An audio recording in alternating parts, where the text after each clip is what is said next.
a few weeks ago, I was hoping for attend the IoT conference.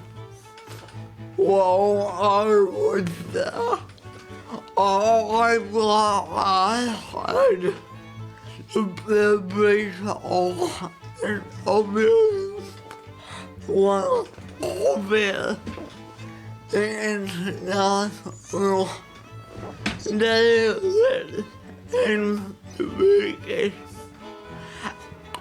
opportunity and my family. It was so fun.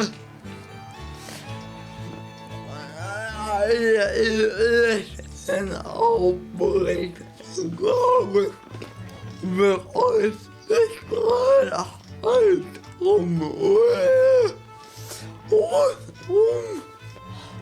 is somewhere self-time.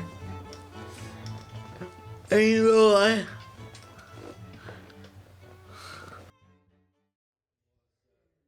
Tell us a little about yourself. My name is Luis Perez. I consider myself an inclusive learning evangelist. And so for the last year or so, I've been traveling to a number of different conferences and a number of events, sharing my story of how assistive technology has impacted my life and made it better. And also sharing the story of other people like Christopher and other people that I know and that I see that technology has a big impact in their lives. And then sharing the frameworks and the apps that make that possible.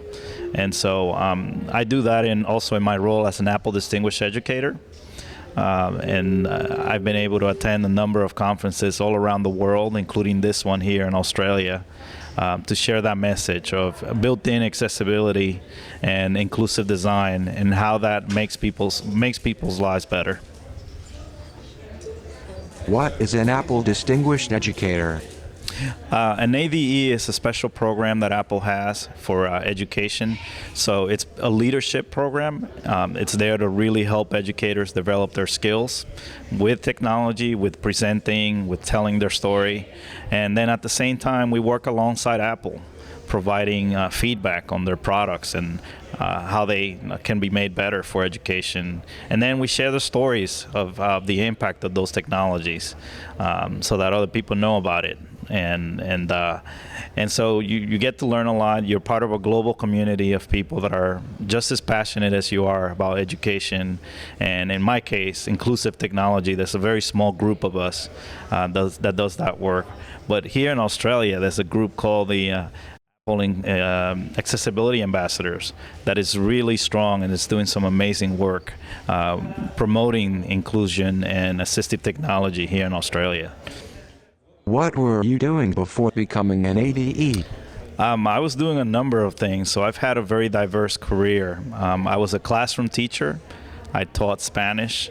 I then worked as an immigration advocate for a while, which is completely unrelated to education when you think about it at first, but it is related because I was educating people just on a different topic.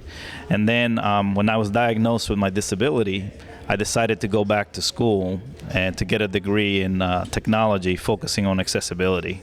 And so it was while I was doing that I became an Apple Distinguished Educator. What do you think is Apple's philosophy behind making their products accessible to the disabled community? I think if I had to summarize their philosophy, it would be built in rather than bolted on. In the sense that when you get an iPad, you take it out of the box, and it already has quite an extensive toolkit that you can use for accessibility. And so that does a number of things. Number one, it's cheaper when it's built in, but also it doesn't set you apart as a person with a disability because you're using the same devices that everybody else is using. What do you feel has been the biggest leap forward in the assistive tech world within the past 10 years? I would have to say that it was the screen reader. First Alex on the Mac. Okay, now, I officially love this guy. And then having a screen reader on a mobile device, this is called VoiceOver. And on the mobile devices like the iPad and the iPhone, you can control the screen reader using gestures. And so no longer did you have to memorize a ton of keyboard shortcuts, but just through a set of simple gestures, you can access information on your mobile device using a screen reader. So for me, that was a game changer. It really brought access on mobile devices that was not there before. Which kind of disability do you think has the most support from assistive technology currently? I would have to say it would be low vision, blindness and low vision. And I think the technology is just more mature in that area. We've been working on it for quite some time. So screen readers, I find, are quite robust now. The problem is education. And that means educating developers now so that when they create their apps, they make them accessible. And it also means educating content creators, so when they create ebooks and other content, that is accessible. So we have the assistive technology. Now we just need the content and the apps to work with those assistive technologies. Which kind of disability do you think has the least support from assistive technology? I would have to say cognitive disabilities. That's an area that we need to work quite a bit. And I think a lot of that, again, has to do with the content. When people design ebooks, they're not always thinking about the layout. You know, is it too cluttered for somebody that has a cognitive disability? Or how about the line spacing or things like that that really help you get the information in a much easier way. So I think it's an area where just education can have a big impact. If you had a message for all content creators on the internet, what would it be? I would say that if you pay attention to accessibility, you're going to have a number of benefits. Number one, you're going to be doing the right thing. You're going to providing access to people that wouldn't have it otherwise. But also, it's helpful for you as a developer because all of a sudden your app, there are a lot more people that can use it. And if we're talking about content, Google is disabled. Google is blind and deaf. Google can't hear a sound file and a video file, and Google can't see images. So all Google understands is text. And so when you include captions or when you include text descriptions for images, you're actually making your content easier to find, which really helps people get your content known out there. Could you talk a little about this cartoon? Yeah, that cartoon is very interesting. In that cartoon, we have a young man in a wheelchair waiting by the side, and then there's another group of kids on the other side, and there's a ramp and some steps, and there's a lot of snow around, and the person at the top of the stair tells the person in the wheelchair, you have to wait until I get through with shoveling the snow on the stairs before I get to the ramp. When if you clear the ramp, everybody could get through. So that's really the concept of universal design, is that if we clear the path, if we create those ramps, and of course it's not just physical, but if we create those ramps in information, those virtual ramps, then everybody can go through. But I would even go further from the start. Instead of having the difference between stairs and ramps, we can probably come up with a solution where it just works for everybody right from the start. Could you talk about your passion for photography? Absolutely. Photography is something that I never thought I would be doing because I never really took photos before I started to lose my vision. And the reason why I do it is because it's a great tool to educate people. It's a great way to challenge their assumptions of what it means to have a disability, because it's not something you would associate, with a person with low vision or who's blind. And so I like to pull up to a spot, take out my camera and my white cane, and really challenge people and disrupt their thinking.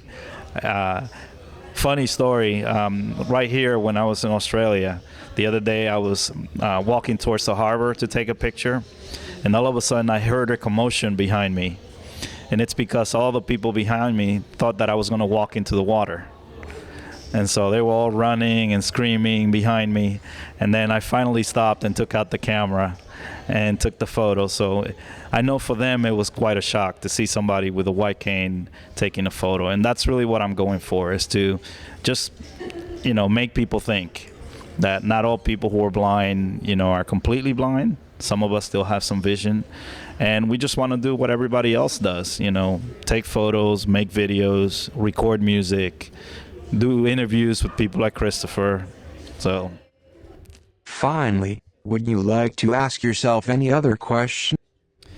I think my question is, where are we going with the wearable technology? I think it's interesting. Like, for instance, for me as a photographer, I would love the idea of a camera that's mounted to on top of my eyeglasses. It would be a lot easier because it would leave my hands free.